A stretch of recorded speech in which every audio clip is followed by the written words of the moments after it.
اور پاکستانی عوام کے لیڈر عمران خان کو دلی مبارک۔ یہ آج کا دن پاکستان کی جمہوری تاریخ میں، قانونی اور سیاسی تاریخ میں ایک یادگار دن ہوگا۔ ہم یہ سمجھتے ہیں کہ ابھی ہمیں آدھا مینڈیٹ ملا ہے، ریزرو سیٹس کا آدھا ملا ہے۔ ابھی ہماری جدوجہد ختم نہیں ہوئی۔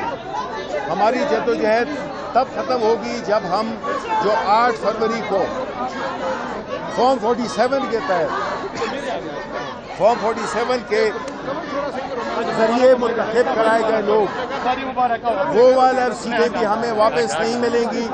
ہماری جدوجہد جاری رہے گی۔ لیکن اس طرف میں یہ عدالت عظمیٰ کو خراج تحسین پیش کرنا چاہتا ہوں کہ انہوں نے باوجود نامساعد حالات کے انصاف کا علم برقرار رکھا اور ایک ایسا فیصلہ دیا جس کے پاکستان کی معیشت پہ، پاکستان کے جو ایک تناؤ پھیلا ہوا ہے، ان ساری کیفیتوں سے ہمیں ایک ایسا ماحول ملے گا جس سے کہ ایک حصہ، جس طرح میں نے کہا، ہماری صرف ریزرو سیٹس تو مل گئی ہمیں، لیکن ابھی ہمارا جو دوسرا وہ ہے مرحلہ ہے، وہ ہے کہ ہم چاہتے ہیں کہ ہمارا فارم 47 کے ذریعے لائے گئے لوگوں کا جو لائے گئے ہیں، ہمیں اس کا اصلی مینڈیٹ وہ واپس ملنا چاہیے۔ Thank you very much. اور پاکستانی عوام کے لیڈر عمران خان کو دلی مبارک۔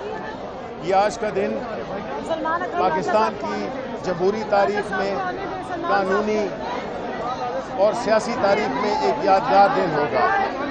ہم یہ سمجھتے ہیں کہ ابھی ہمیں آدھا مینڈیٹ ملا ہے، ریزرو سیٹس کا آدھا ملا ہے۔ ابھی ہماری جدوجہد ختم نہیں ہوئی۔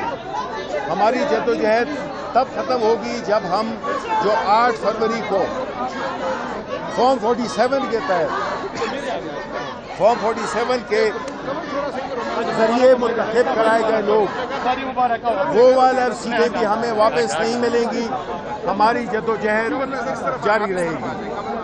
لیکن اس طرف میں یہ عدالت عظمیٰ کو خراج تحسین پیش کرنا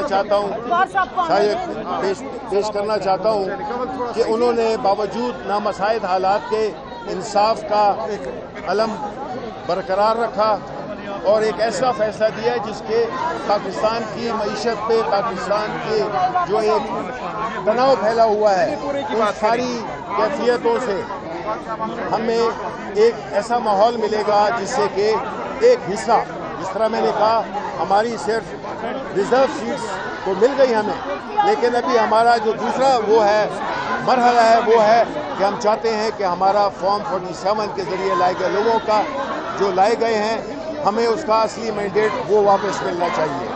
تھینک یو ویری مچ۔